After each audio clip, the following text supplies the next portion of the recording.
Accidental bully here. My friends used to call this kid Kool-Aid because he was a tiny bit chubby and wore a red shirt once. You know how nicknames go. He seemed to embrace it. He even used it as his screen name for everything, so we thought he genuinely liked it.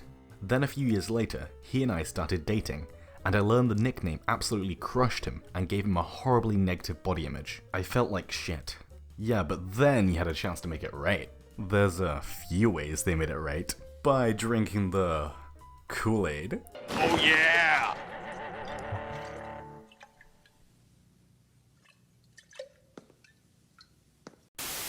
I grew up in an ultra-violent household, and took it out on everybody. After fucking with this girl for I don't know how long, she stood up to me. I'm not afraid of you. That brought it all together for me. She was just like me, hella poor, exposed to shit she shouldn't have been, just like me. I really miss her. You killed her for her defiance! This might just be my favorite Reddit response of all time. I still like this guy's dead wife. This is the post they're referring to. You can have sex with one real person from all of human history. Who is your ultimate lay? I'd like to have sex one more time with my wife, who passed away from cancer 9 years ago. My body yearns for hers. The ultimate downside to finding the one is she may die young and leave you wanting. I also choose this guy's dead wife. Mine was weird because I didn't even realize I was bullying someone. This older kid who was my friend would repeatedly punch me during like lunch and after school shit. I would in turn smash kids in my own grade. Fucked up part was, someone saw the bruises on my arms, told the principal, and the dude just kinda stopped. I don't even think he realized what he was doing. The whole chain of bullying just kinda ended there. And this is how the Lion King and the Circle of Life came to be. Kudos. So you are, got a punch in my bra. I don't know if I was a bully per se. The girl I used to make fun of made my school life miserable when I first started at that school.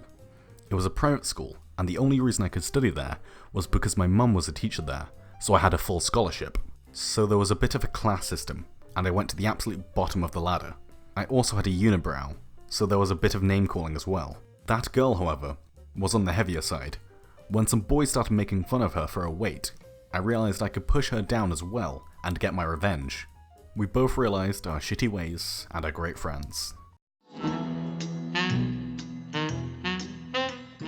I realised there was a skull on my cap. Have you looked at our caps recently? Our caps? The badges on our caps.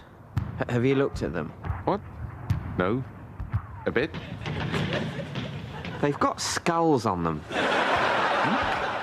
Have you noticed that our caps have actually got little pictures of skulls on them? I don't, Hans, are we the baddies? When my own bullies decided I was cool, there was a pack of guys grade 10 to 12 who would not get off my back. Walking to class was hell. I stopped eating in the cafeteria and skipped classes I had with them constantly. One day, we were in art class. I had to go because it was our sculpting final, and they sat a kid next to me who was socially awkward and pretty nerdy by arsehole high school standards. Think any kid in a high school movie named Eugene, and that was him. Anyways, I was pounding my clay on the board, and vibrations knocked over my water jug. It flooded the whole table, ruined people's sketches. It was awful.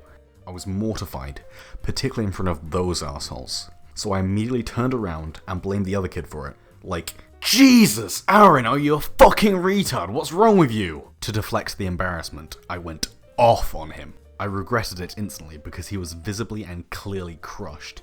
He didn't even defend himself. He just picked up his stuff and ran out. And then I heard my bullies laughing, hysterically. I looked over and they were all looking at me with such approval, yelling and cheering for me. One of them came over and tried to give me a fist bump. I was never deliberately mean to anyone else again. That one experience made it so vividly clear why people bully. It's instant approval from other insecure assholes.